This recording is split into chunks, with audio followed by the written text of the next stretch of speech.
제가 지금 이 이야기를 하는 것이 맞는지 아직도 의문이 듭니다. 하지만 혹시 저와 같은 상황에 계신 분들이나 앞으로 이런 일을 겪을 수도 있는 분들에게 조금이라도 도움이 된다면 부끄러운 제 이야기를 털어놓아 보겠습니다. 저는 올해 64살, 남편과 함께 작은 떡집을 30년 넘게 운영해온 자영업자입니다. 한 달 전까지만 해도 저는 나름 성공한 삶을 살았다고 자부했습니다. 두 아이를 대학까지 보내고 결혼도 시켜주고 노후를 위한 자금도 어느 정도 마련해 두었다고 생각했거든요. 그런데 지금 통장에 남은 잔액은 고작 50만 원. 평생 한 푼 두 푼 모아온 2억 3천만 원이 정말 한순간에 사라져 버렸습니다. 사실 저희 부부는 평생을 아껴 살았습니다. 새벽 4시에 일어나 떡집 준비를 하고 밤 10시가 넘어서야 문을 닫는 생활을 30년 넘게 해왔어요. 외식이라고는 1년에 몇 번, 그것도 자녀들 생일이나 특별한 날에만 했고 옷도 몇 년씩 입고 심지어 전기세 아끼려고 겨울에도 내복 2벌을 입고 살았습니다. 제가 얼마나 아끼며 살았는지 몇 가지 예를 들어보겠습니다. 마트에서 장을 볼 때는 항상 할인 스티커가 붙은 상품만 골라 샀어요. 유통기한이 하루 이틀 남은 것들이지만 그래도 반값에 살 수 있으니까 기다렸다가 샀죠. 샴푸나 세제도 대용량으로 사서 조금씩 나누어 썼고 화장지도 꽃무늬가 없는 흰색만 골라 샀어요. 몇십 원이라도 더 싼 걸로요. 겨울철 난방비도 아끼려고 거실 한 곳에만 전기장판을 깔고 가족들이 모두 그곳에 모여 앉아 생활했습니다. 각 방마다 보일러를 켜는 건 상상도 할 수 없었어요. 손님들이 떡집에 와서 사장님 여기 왜 이렇게 춥냐고 할 때도 곧 따뜻해집니다 라고 하면서 온도를 조금씩만 올렸거든요. 아이들 교육비도 마찬가지였어요. 학원은 꼭 필요한 것만 보내고 대신 제가 직접 아이들을 가르치려고 노력했습니다. 큰 아이가 영어를 못한다고 하면 제가 밤늦게 영어 공부를 해서 다음날 가르쳐 주곤 했어요. 물론 제 실력이 부족해서 아이가 답답해할 때도 많았지만 그래도 돈을 아낄 수 있었거든요. 외식도 정말 특별한 날에만 했습니다. 아이들 생일이나 시험을 잘 봤을 때 그것도 비싼 식당이 아니라 동네 중국집이나 김밥 천국 정도였어요. 가족 여행이라고는 1년에 한 번 당일치기로 가까운 바다나 산에 가는 게 전부였습니다. 숙박비가 아까워서 새벽에 출발해서 밤늦게 돌아오곤 했죠. 이렇게 절약한 돈으로 무엇을 했느냐? 모두 저축을 했습니다. 매달 떡집에서 번 돈에서 생활비를 빼고 남는 돈은 모두 적금에 넣었어요. 금리가 좋은 상품이 나오면 은행을 직접 찾아가서 가입하고 정기예금 만기가 되면 또 다른 좋은 상품을 찾아서 갈아탔습니다. 30년 동안 이렇게 모은 돈이 2억 3천만 원이었습니다. 통장을 볼 때마다 뿌듯했어요. 우리 같은 서민이 이 정도면 정말 열심히 산 거야. 이 돈이면 노후에 큰 걱정은 없겠어. 남편과 함께 그런 이야기를 자주 했거든요. 실제로 저희가 계산해 본 노후 계획은 이랬습니다. 떡집을 65살까지 운영하고 그 이후에는 이 돈으로 생활하면서 국민연금이 나올 때까지 버티는 것. 국민연금을 남편과 제가 합쳐서 월 150만 원 정도 받을 예정이었거든요. 2억 3천만 원이면 10년은 넉넉히 쓸 수 있을 거라고 생각했어요. 아이들에게도 너희들 걱정은 하지 마라. 엄마 아빠는 알아서 살 테니까라고 당당하게 말했습니다. 실제로 두 아이 모두 대학까지 보내주고 결혼 자금도 어느 정도 지원해줬으니까 제 역할은 다 했다고 생각했거든요. 그런데 그 모든 계획이 한순간에 무너졌습니다. 지난 3월 어느 날이었어요. 평소처럼 떡집에서 일하고 있는데 큰아들한테서 전화가 왔습니다. 목소리가 떨리고 있었어요. 엄마, 미영이가 갑자기 쓰러졌어. 며느리 미영이는 올해 28살, 건강하고 밝은 아이였습니다. 결혼한 지 3년째인데 아직 아이는 없고 직장을 다니고 있었어요. 평소에 아픈 곳 하나 없던 아이가 갑자기 쓰러졌다니 머릿속이 하얘졌어요. 급하게 떡집 문을 닫고 병원으로 달려갔습니다. 응급실에서 기다리는 시간이 정말 길게 느껴졌어요. 아들은 계속 울고 있었고 저도 뭐라고 위로해야 할지 몰랐습니다. 몇 시간 후에 의사 선생님이 나오셨어요. 표정이 심각했습니다. 급성 백혈병이 의심됩니다. 정확한 진단을 위해 더 자세한 검사를 해야 하고 확진이 되면 즉시 치료에 들어가야 합니다. 급성 백혈병.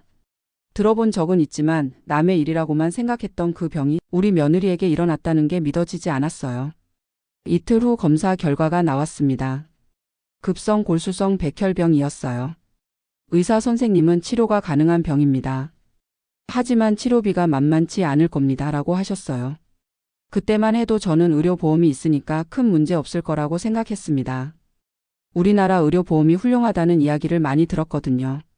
실제로 저희도 평소에 병원비로 큰 돈 나간 적이 없었고요. 하지만 현실은 달랐습니다. 이번 첫 주부터 청구서가 나오기 시작했어요. 병실료, 검사비, 약가. 일주일치가 230만 원이었습니다. 의료보험이 적용되고도 이 정도였어요. 간호사가 설명해 주더라고요. 백혈병 치료에는 항암제가 많이 들어가는데 일부는 의료보험 적용이 안 되는 신약들이에요. 그리고 무균실 입원료, 각종 검사 비용도 만만치 않습니다. 첫 달 의료비가 800만 원이 나왔습니다. 저는 그때까지도 한 달만 이렇게 나오는 거겠지라고 생각했어요. 2억 3천만 원 중에서 800만 원이면 감당할 수 있는 수준이라고 여겼거든요. 그런데 두 번째 달에도 비슷한 금액이 나왔고 세 번째 달에는 더 많이 나왔어요. 항암 치료를 받으면서 합병증이 생겨서 추가 치료가 필요했거든요.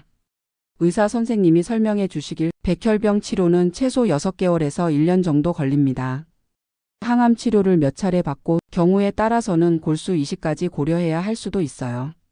골수 이식. 그 말을 들었을 때 온몸에 소름이 돋았습니다. 골수 이식 비용은 얼마나 될까 상상하기도 싫었어요. 아들은 매일 병원에서 밤새우며 아내를 돌보고 있었습니다. 직장도 휴직계를 냈어요. 생활비는 어떻게 하느냐고 물어보니까 그런 건 나중에 생각하겠다고 하더라고요. 지금은 미영이가 낳는 게 최우선이라면서요. 저도 마찬가지였습니다. 며느리가 아프다는데 돈을 아낄 수는 없잖아요. 평생 모은 돈이라고 해도 가족이 위급할 때 쓰라고 모은 거 아니겠어요. 네 번째 달부터는 의료비가 더 늘어났습니다. 새로운 항암제를 써야 한다고 했는데 이 약은 의료보험 적용이 전혀 안 되는 신약이었어요. 한 번 맞는데 400만 원이 들고 한 달에 3번은 맞아야 한다고 했습니다. 그때부터 정말 돈이 물 쓰듯 나가기 시작했어요. 매주 병원에서 받는 영수증을 집에 와서 계산해 보면 통장 잔액이 눈에 띄게 줄어드는 게 보였습니다. 남편이 이렇게 계속 나가면 언제까지 버틸 수 있을까라고 걱정스럽게 물어봤을 때 저는 돈 걱정은 하지 마, 우리 며느리부터 살려놓고 생각하자라고 했어요.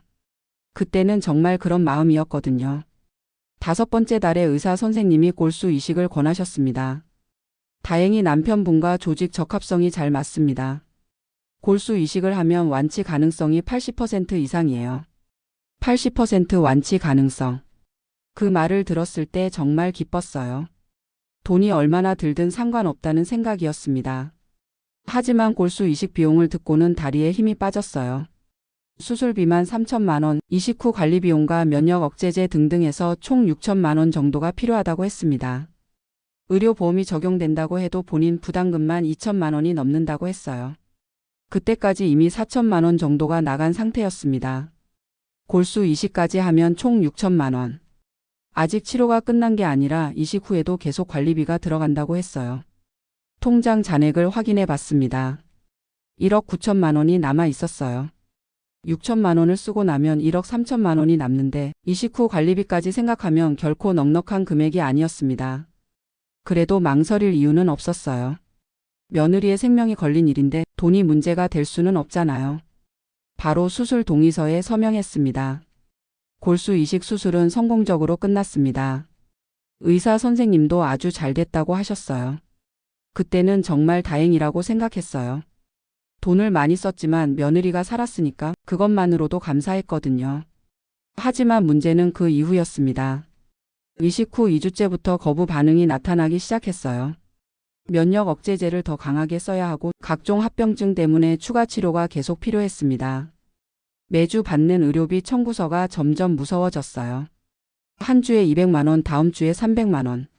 감염 때문에 특수 치료를 받을 때는 500만 원이 나오기도 했습니다. 이때부터 밤잠을 이룰 수가 없었어요. 하루하루 통장 잔액이 줄어드는 게 보이는데 언제까지 이런 식으로 버틸 수 있을지 막막했거든요. 이식 후 2개월째 통장 잔액이 1억 원 밑으로 떨어졌습니다. 이때부터 정말 절망적이었어요. 평생 모은 돈의 절반 이상이 사라진 거잖아요. 남편과 진지하게 이야기를 해봤습니다.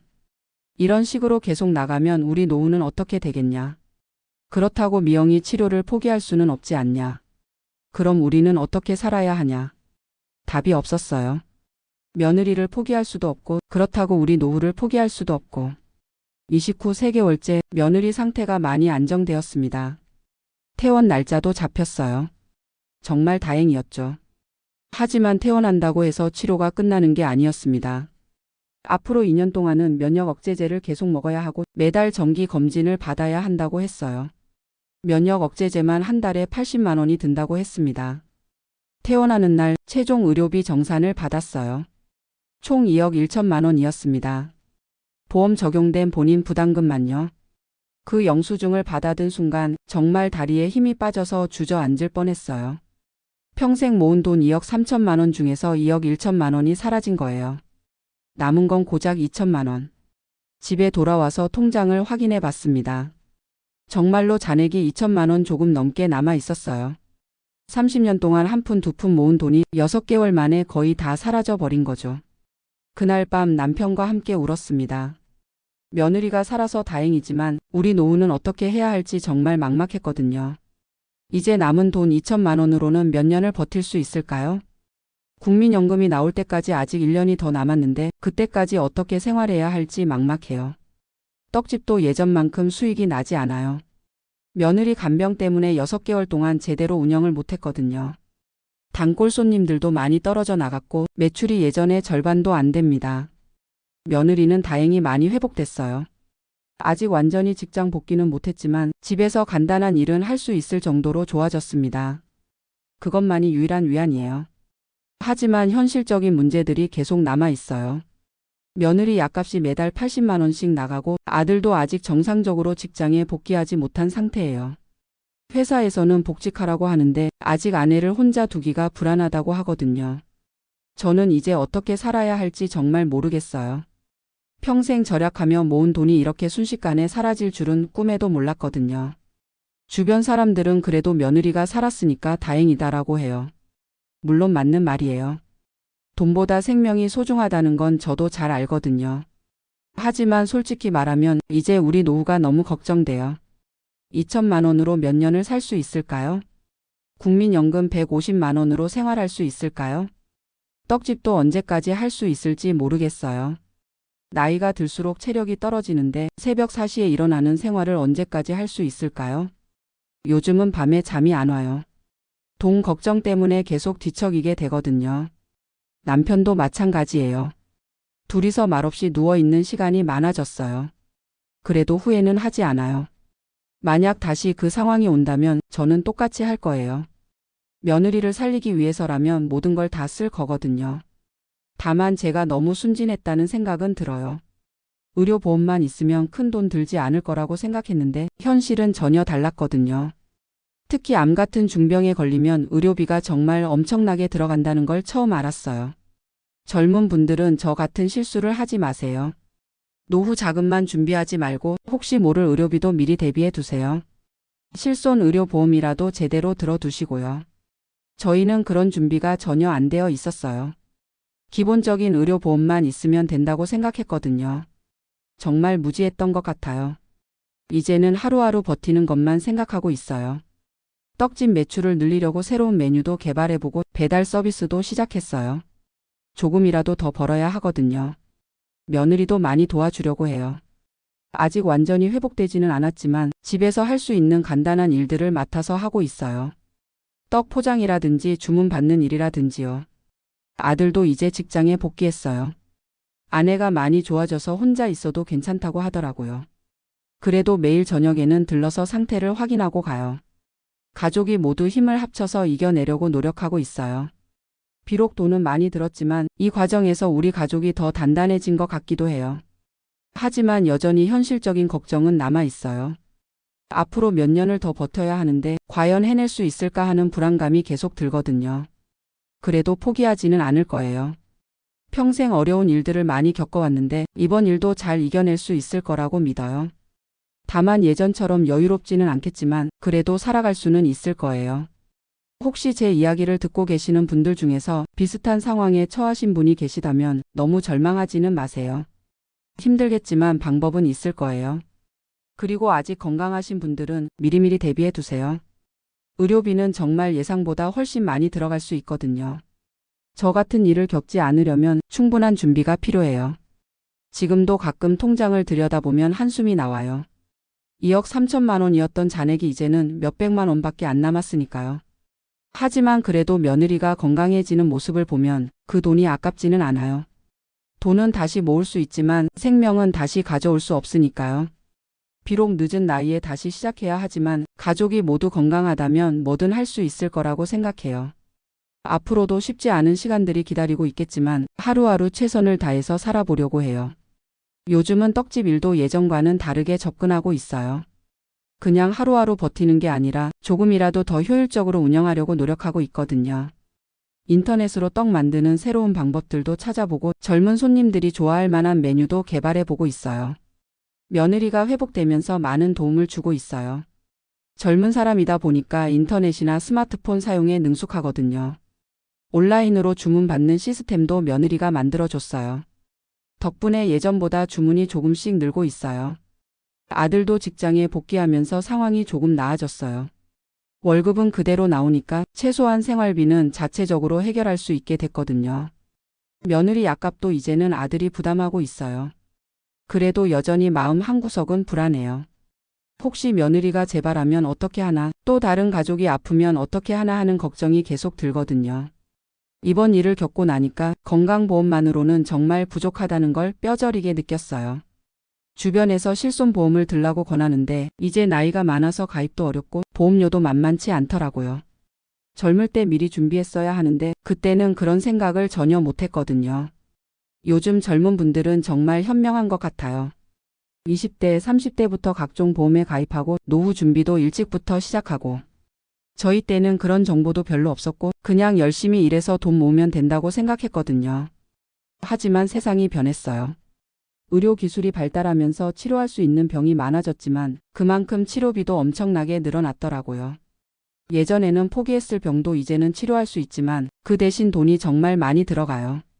저는 이번 일을 겪으면서 많은 걸 배웠어요.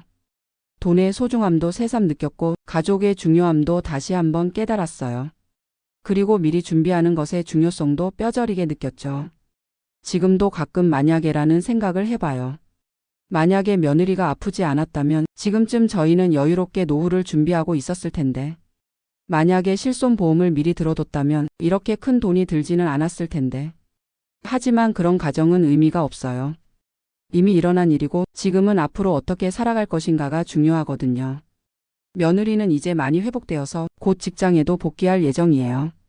물론 예전처럼 무리하게 일할 수는 없지만 그래도 간단한 업무는 할 수 있을 것 같다고 해요. 정말 다행이죠. 아들도 이번 일을 겪으면서 많이 성숙해진 것 같아요. 예전에는 돈 관리에 별로 신경을 안 썼는데 이제는 가계부도 쓰고 보험도 알아보고 있어요. 며느리가 다시 아플 때를 대비해서요. 저희도 남은 인생을 어떻게 살아갈지 계획을 다시 세우고 있어요. 2천만 원으로는 여유로운 노후를 보낼 수는 없지만 그래도 기본적인 생활은 할 수 있을 거예요. 국민연금 150만 원의 떡집 수익을 조금씩 더하면 검소하게 살 수는 있을 거거든요. 사실 이번 일을 겪고 나니까 돈에 대한 생각도 많이 바뀌었어요. 예전에는 돈을 모으는 것 자체가 목적이었는데 이제는 돈은 필요할 때 쓰라고 있는 거라는 생각이 들어요. 물론 무작정 쓰라는 건 아니고 정말 소중한 일에는 아끼지 말아야 한다는 뜻이에요. 며느리의 생명을 구하는데 평생 모은 돈을 다 썼지만 후회하지 않아요. 돈보다 소중한 게 가족이니까요.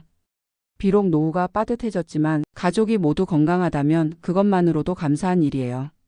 앞으로 몇 년을 더 버텨야 하겠지만 포기하지 않고 열심히 살아보려고 해요.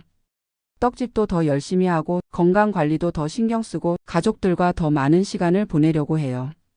혹시 제 이야기를 듣고 계시는 분들께 한 가지 부탁을 드리고 싶어요. 젊을 때부터 미리미리 준비하세요. 노후 자금도 중요하지만 의료비 대비도 정말 중요해요. 실손보험이라도 꼭 들어두시고 비상자금도 따로 마련해 두세요.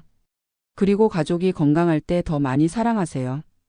돈은 잃어도 다시 벌 수 있지만 건강을 잃으면 돈으로도 되찾기 어려워요. 저는 이번 일을 겪으면서 그걸 정말 뼈저리게 느꼈거든요. 마지막으로 비슷한 상황에 처하신 분들께 말씀드리고 싶어요. 힘들겠지만 포기하지 마세요. 길은 반드시 있을 거예요. 저희 가족처럼 모두 힘을 합치면 어떤 어려움도 이겨낼 수 있을 거라고 믿어요. 지금도 가끔 통장을 보면 한숨이 나오지만 며느리가 웃는 모습을 보면 그 모든 게 다 값어치가 있었다는 생각이 들어요. 돈은 언젠가 다시 모을 수 있지만 가족은 다시 구할 수 없으니까요. 앞으로도 쉽지 않은 날들이 계속될 거예요. 하지만 하루하루 최선을 다해서 우리 가족이 함께 행복하게 살아가는 게 지금 제 목표예요. 비록 예전만큼 여유롭지는 않겠지만 그래도 사랑하는 사람들과 함께라면 충분히 행복할 수 있을 거라고 믿어요. 감사합니다.